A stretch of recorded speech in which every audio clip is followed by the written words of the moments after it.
Biar lebih hemat ya Bu ya. Lebih hemat. Ini Pak Menteri, Menteri Perhubungan, Pak Menteri, Pak Menko BUMN. Jadi kita pengen lagi di Jawa aja nih. Mudah-mudahan lancar Pak. Balik ya.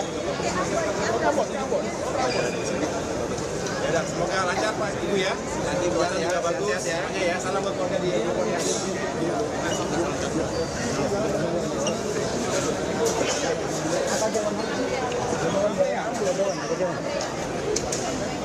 Oh, dari sini pasti diajak ke sana. Liburan. Berapa lama? Nggak lancar ya, Bu ya? Nggak lancar. Oh, masih itu ya? Ya. Itu dah. Ini kamu kali. Langsung paparan aja. Paparan dulu aja.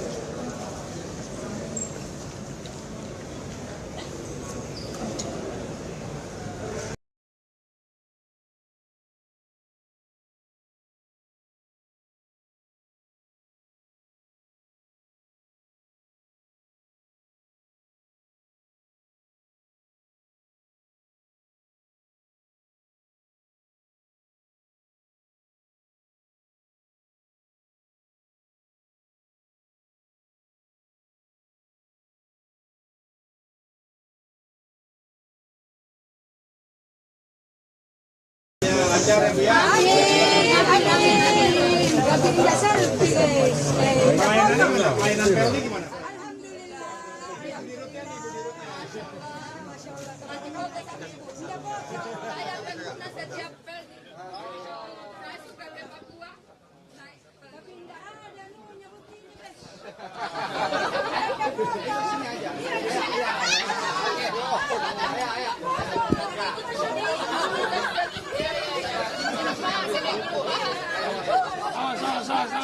Mundur. Sebentar.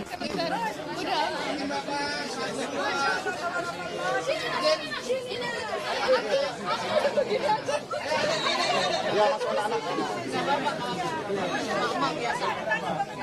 Emak-emak kalau ngeliat Pak Haye kan serius.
Tapi ini dari Nabire loh.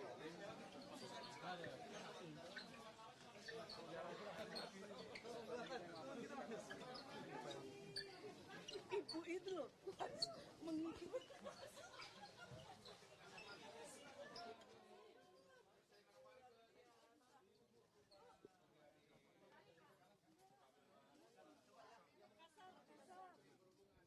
Yang pers kemana Pak?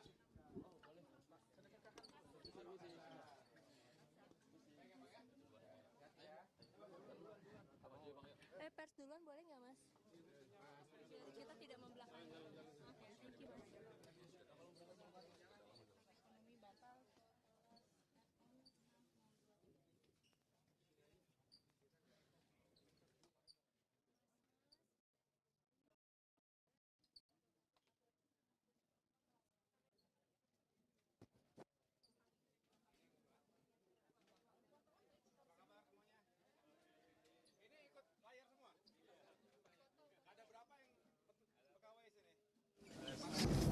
Terima kasih teman-teman wartawan, insan pers, media yang saya cintai dan saya banggakan. Saya didampingi Bapak Menteri Perhubungan, Bapak Budi Purwagandi, Wakil Menteri BUMN, Bapak Kartiko, Dirut Pelni,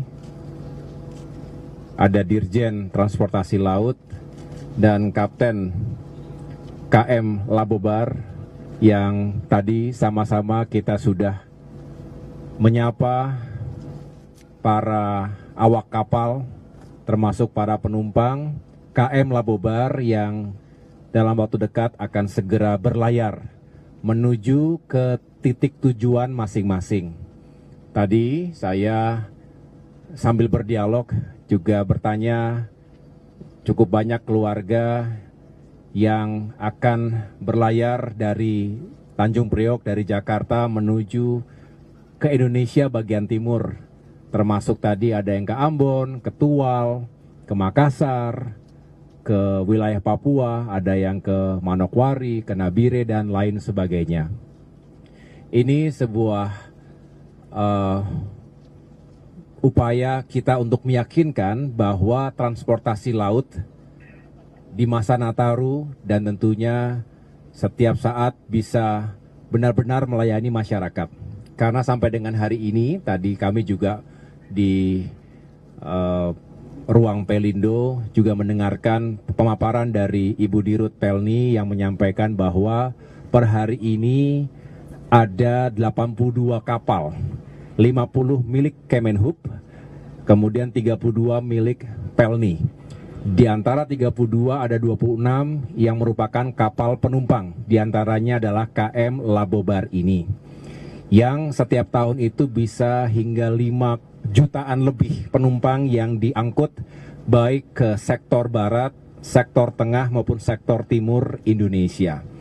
Penumpangnya juga beragam, tapi bukan hanya membawa masyarakat tetapi juga kontainer-kontainer atau logistik yang ditujukan ke berbagai daerah tadi.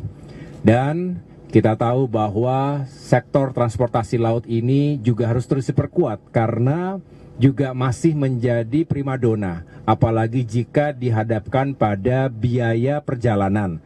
Misalnya dihadapkan atau dibandingkan dengan tiket-tiket pesawat. Tentu biaya kapal rupiahnya lebih efisien dibandingkan pesawat terbang, tetapi memang jika dihadapkan dengan waktu tentu penerbangan lebih cepat. Selalu ada plus minus dari setiap moda transportasi, tetapi sekali lagi masyarakat kita juga masih sangat membutuhkan transportasi laut, sehingga tadi kami juga berdiskusi bahwa ke depan jumlah kapalnya harus semakin banyak karena untuk bisa menjawab kebutuhan masyarakat dan harus juga diremajakan.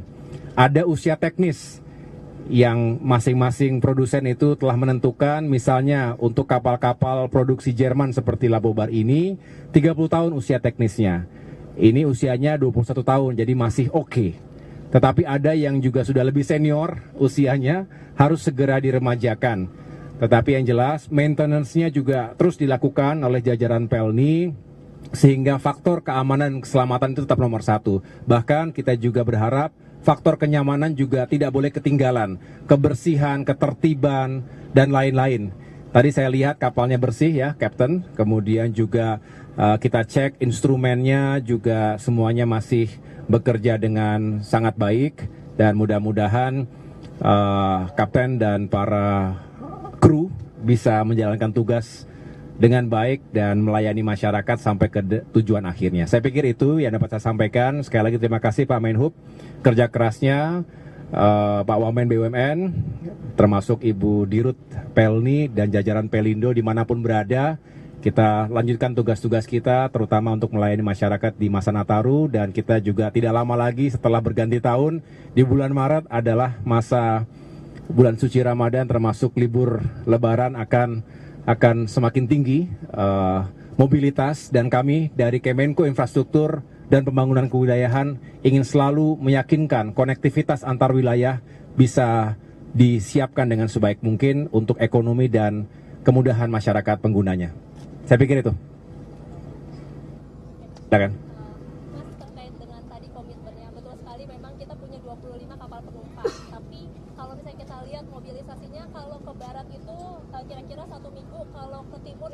2 minggu pergantian ya. Berarti kalau kita bilang mudik nanti penumpangnya akan lebih banyak dari sekarang, yang berarti tandanya adalah terkait dengan fasilitas dan di dalam kenyamanan.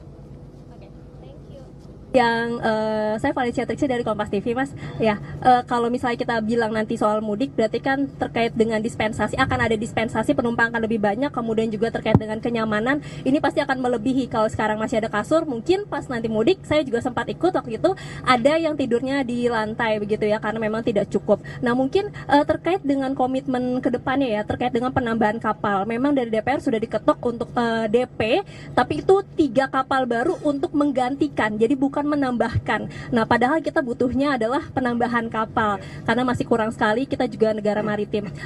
Komitmen ke depannya yang tadi, langkah cepatnya tuh seperti apa ya untuk kemudian bisa mendapatkan penambahan kapal baru, kemudian juga terkait dengan anggaran, kita tahu di DPR tidak mudah ya untuk anggaran. Mungkin dari Mas Ahaye juga dan Pak Menteri, bagaimana ini nanti berkutatnya ya di DPR seperti apa, karena anggaran perlu pihak-pihak yang persetujuan, dan kemudian juga kalau kita ngelihat penumpang juga semakin banyak yang memilih kapal laut karena tadi biayanya. Jadi mungkin itu sama peremajaan ya. Kalau misalnya peremajaan, apakah ada langkah cepat yang bisa diambil untuk bisa menanggulangi sebelum mungkin mudik nanti, atau mungkin tahun depan sudah bisa ada yang dilihat. Terima kasih. Ya, nanti saya persilakan kepada Bapak Menhub, Bapak Wamen, BUMN, dan juga Ibu Dirut Pelni untuk menjawab secara lebih teknis. Tetapi prinsip besarnya adalah benar ini membutuhkan dukungan anggaran, berarti dukungan politik, karena anggaran tidak lepas dari proses politik antara pemerintah dengan parlemen, dengan DPR.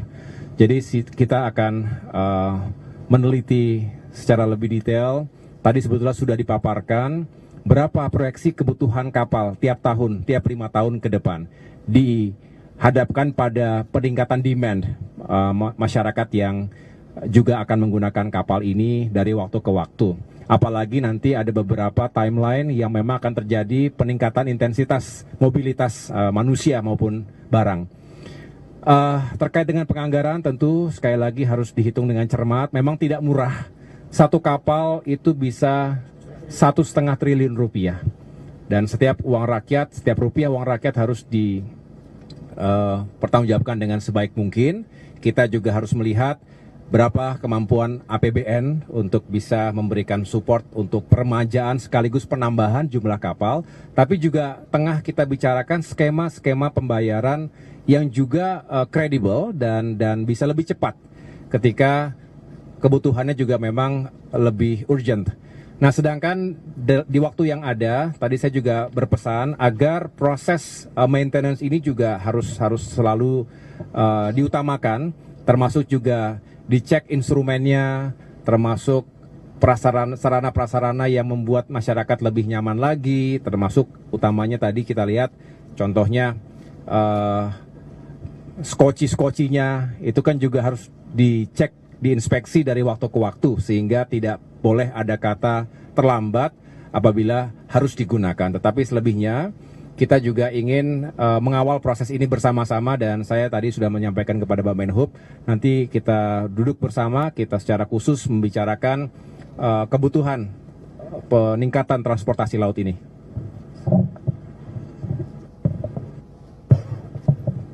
Baik, terima kasih Pak Menko. Menjawab pertanyaan tadi, untuk Lebaran nanti, jadi kalau penjelasan dari Pelni bahwa untuk Lebaran akan banyak terfokus di wilayah barat dan wilayah tengah. Jadi mungkin frekuensinya akan lebih cepat dibandingkan ke wilayah timur. Memang tidak mungkin kita menyediakan kapal dalam waktu 3 bulan, tapi kami sebagai regulator akan memfasilitasi apa yang dibutuhkan oleh Pelni dengan mengutamakan keselamatan dan keamanan. Berkaitan dengan pengembangan angkutan laut ke depan, kami di bawah koordinator Pak Menko Infra itu akan mengeksersis semua opsi, tidak hanya sekedar pembiayaan dari pemerintah, tapi juga opsi-opsi lain yang memungkinkan sektor angkutan laut ini akan semakin menjadi lebih baik. Mungkin dari Pak BUMN akan bicara mengenai bisnisnya. Terima kasih. Terima kasih Pak Menko. Terima kasih Pak Menko, Pak Menhub. Jadi rekan-rekan wartawan mungkin sudah paham bahwa kita memang sudah ada pengajuan dan persetujuan PMN selama 3 tahun multi years, nanti kita mulai di 2025 ini untuk peremajaan penggantian dari 6 kapal dulu ya, 6 kapal dulu sebagai target awal. Tapi tadi kami sudah diskusikan bahwa ada skema-skema lain kita pelajari, mungkin dengan skema G2G atau skema pengadaan oleh pemerintah dan sebagainya. Kita akan cari opsi-opsi terbaik dengan Pak Menko dan Pak Menhub dan Menteri Keuangan. Dan tentunya kita juga akan mengoptimalkan pola operasi di mana memang sekarang ini banyak yang point to point kita rubah, sudah sepakat dengan Kemenhub untuk menggunakan pola hub and spoke, dan kita akan membangun juga kerjasama antara PLN sebagai BUMN dengan para pelaku swasta juga, sehingga ekosistemnya semakin besar kapasitasnya, dan tentunya juga skema penugasan maupun PSO-nya kita pertajam dengan Pak Menhub sehingga semakin efisien dan PLN punya kapasitas untuk berinvestasi lagi. Demikian Mas. Mungkin yang perbaikan kapal aja. Oke. Terima kasih. Kita melihat memang penambahan penumpang ini terjadi setelah pasca pandemi COVID di 2022 dan 2023. Di 2022 penumpang di 4,8 juta setahun, kemudian di 2023 di posisi 5,1 juta penumpang. Di sekarang ini sampai dengan November kita sudah berada di 5,4 juta penumpang.